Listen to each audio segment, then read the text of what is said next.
Cosa ha detto? La donna è il pilastro della famiglia. Se non c'è la donna, non c'è famiglia.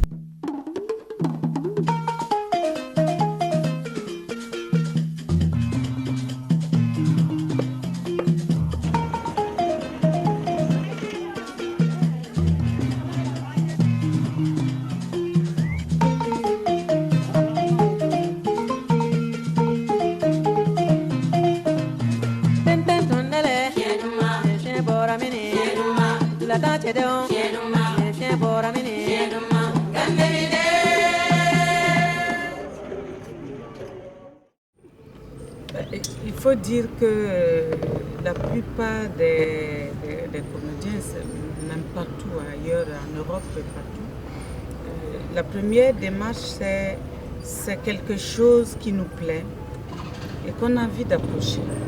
On a une passion, mais on ne sait pas ce que c'est, on ne sait pas où on va. On ne va pas pour faire carrière. On va par plaisir, pour faire du cinéma, pour faire du théâtre, quelque chose de plaisant. Et puis petit à petit, ça prend. C'est quelque chose qui vous prend au trip. On est culturellement, c'est des pays qui ont de fortes personnalités sur le plan culturel. On a un patrimoine culturel assez exigeant et sévère envers la femme. Donc, mais bon, ça c'est partout dans le monde. Tu discutes avec des comédiennes en France, ils vont te dire leur début, personne dans la famille ne voulait. Donc c'est pareil partout, mais encore davantage chez nous, en tout cas un pays comme le Burkina, parce que culturellement, on veut protéger la femme toujours, on veut la protéger. Ton jeune amant et ton fiancé, il est jaloux parce que tu sors la nuit, tu travailles la nuit, parce que tu voyages, tu n'es pas là, donc il est jaloux. Il se dit, tu ne peux pas être une bonne femme de foyer, donc il te dit, choisis entre moi et le théâtre. Donc si tu n'as pas une forte personnalité, et que tu veux un foyer parce qu'une femme à un certain âge, on a envie, bon, voilà, de vivre avec quelqu'un, d'avoir des enfants, d'être dans une famille, voilà. Mais, et donc il va te dire choisis entre le théâtre et moi. Bon, si tu n'as pas une forte personnalité, à un moment donné tu cèdes. Ouais. Tu cèdes et tu ne fais plus le théâtre. Donc la femme par rapport au garçon, de toute façon ici, on est lésé. On n'est pas à la même enseigne. Il faut être une forte personnalité, avoir un fort caractère pour vraiment résister et avancer dans ton choix. Il y a certaines dans le théâtre qui ne sont pas mariées justement parce qu'elles ne voulaient pas céder. Elles voulaient continuer à faire le théâtre malgré la pression sociale, la pression des familles, la pression des petits amis. Mais il y a aussi certaines qui ont quitté le théâtre parce qu'il y a eu trop de pression. Voilà. Donc voilà, il y a quand même certaines qui sont mariées, qui ont des enfants, qui vivent avec leurs conjoints et ça fait plaisir, quoi. Voilà. Mais il y a les deux. Moi je ne suis pas mariée. Donc si tu me trouves un Italien richissime, charmant, je suis preneur. Voilà.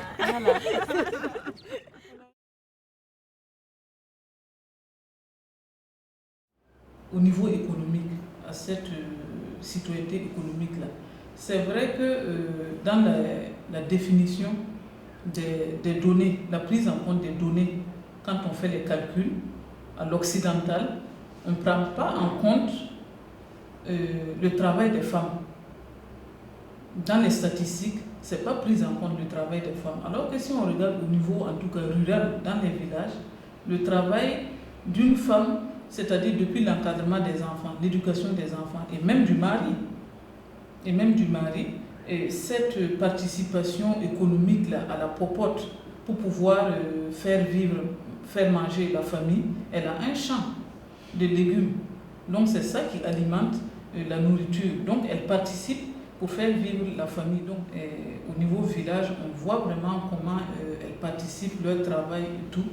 Mais on peut dire que de plus en plus, il y a un éveil de conscience. Un éveil de conscience qui fait que quand même il y a des politiques qui se mettent en place en matière de participation des femmes parce que quand même elles sont plus de la majorité. Si on prend hommes et femmes, les femmes sont plus nombreuses que les hommes, donc on ne peut pas les mettre de côté. On essaie aussi d'expliquer aux gens d'ici, aux gens du village qui veulent tous aller, qui te disent mais comment toi tu as pu revenir, tu as été à Genève, la Suisse, il paraît que c'est l'argent et tout, comment toi tu es revenu, pourquoi tu es revenu, ça ne va pas la tête ou quoi? Alors que là-bas, je n'aurais jamais eu un bureau comme ça, je n'aurais jamais fait un travail avec, comment on appelle, un travail de recherche avec mon nom où on me confie un mandat, c'est des petits boulots. Qu'est-ce que moi je peux en tant que sociologue aller faire? La sociologie de la Suisse? Moi, je ne peux pas. Je ne connais mieux que chez moi. Ce n'est pas à moi d'aller étudier les Suisses ou les vaches suisses. C'est aux Suisses d'étudier leurs vaches.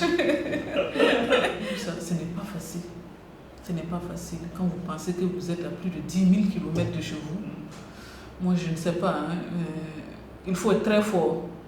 Il faut avoir une force. Et c'est vrai que j'apprécie d'un côté ceux qui arrivent à vivre, à rester là-bas parce qu'il faut être très fort. J'ai été malade une fois à Genève, mais toute seule, j'ai pu appeler seulement le taxi. Je suis descendue au bas de l'immeuble et le taxi est venu, il m'a embarqué, amené à l'hôpital. Il m'a déposé devant l'hôpital, il a pris son argent et puis il est parti. Je suis rentrée toute seule. On m'a accueilli, on m'a mis la blouse de l'hôpital que nous on ne connaît pas ici parce qu'on enlève tes habits, on te met un truc de l'hôpital, une robe. Et là déjà pour nous c'est grave, ça veut dire que c'est grave. On te fait rentrer dans la chambre de l'hôpital avec plein d'appareils et tu es couché tout seul, tu n'as aucun parent, tu n'as personne qui passe te voir. À part le médecin, les gens de l'hôpital, tu n'as personne qui vient te voir. Nous avons l'habitude que quand même on vient te donner des oranges, de la banane, des fruits et te remonter le moral. Mais là, si ce n'est pas le médecin, l'infirmière, quelqu'un de l'hôpital qui passe, tu n'as personne parce que les gens sont tous occupés à travailler, tes compatriotes. Ou bien c'est très loin de chez eux et tu es couché comme ça te rend encore plus malade que la maladie elle-même. J'ai travaillé avec une vieille dame, chez une vieille dame. Je l'ai aidée parce qu'elle a l'Alzheimer. C'est la maman d'une amie. Et le matin, tous les matins, elle venait taper à la porte de la douche parce que je me lave tous les matins. Elle venait taper. Et une fois, j'ai ouvert comme ça pour dire qu'est-ce que vous voulez. Elle me dit mais vous vous lavez tous les jours vous vous lavez et vous êtes toujours noir. Vous êtes toujours noir. Quand elle m'a dit ça, bon, c'est une vieille personne, je la connais, elle n'a jamais quitté même la Suisse, peut-être pas son village, peut-être qu'elle n'est jamais allée à Genève. Moi, je connais mieux qu'elle parce que j'ai quitté l'Afrique pour venir en Suisse, mais elle n'a jamais dépassé la Suisse. Donc, je ne peux pas lui en vouloir de me dire ça. Ce n'est pas une qui est informée, qui est cultivée, qui peut analyser. Donc, je ne lui reproche pas ça. Ça ne m'a pas fait mal. Mais sa fille que je connaissais, je lui ai dit ça, et puis la fille était vraiment, comme on appelle, abattue. Elle m'a dit, mais tu pourrais nous accuser de racisme et tout. Je lui ai dit, non, c'est une vieille personne, moi je ne peux pas... Non, non. Je sais qu'elle ne l'a pas dit, c'est pas mauvais, mais c'est avec ses connaissances à elle. Elle pense qu'en te lavant tous les jours, tu vas devenir blanc, mais tu restes noir.